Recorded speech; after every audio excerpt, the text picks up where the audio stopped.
every 15 minutes like clockwork. The chimes sound.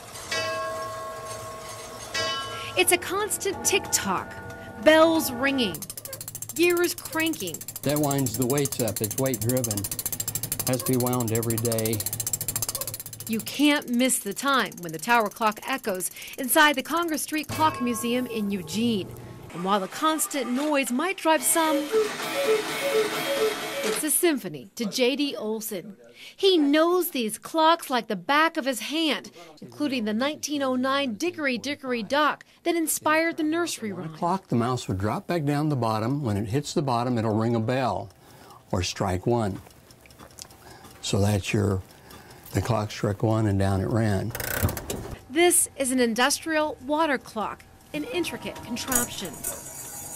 And this is a prized possession, the Davies Lumiere clock dating back to 1852. The candle wick on top illuminates the face. Sadly, most Lumiere clocks caught fire.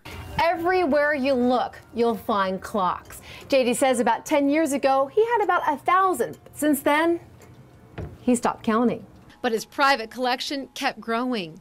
One of the oldest clocks here, a French lantern from the 1400s. It's incomplete, but we're glad to have it in any state. If you listen, these clocks tell a story. These tell the time by the eyes. The left eye is the hour, the right eye is minutes. So this one is showing 7 o'clock. Ask JD what his story is. It's simple. I love clocks. I love what clocks represent. They're the great equalizer. If it's 12 o'clock for me, it's 12 o'clock for you, and there's nothing you can do about it. Just like there's nothing JD could do about his fascination, which started at birth. My mother says that over my crib there was a little ticking clock, and if she didn't wind the clock, I would wake up. At first it was the sounds, then the mechanics. Slowly his fascination became a collection, now a nationally recognized museum. Oddly enough, not well known locally. Just last week, a tour group made a stop. We thought it was kind of funny that someone from Austin had to tell somebody in Springfield about a clock museum in Eugene. It's here, and admission is free. You'll find clock after clock, even a time machine JD co-created.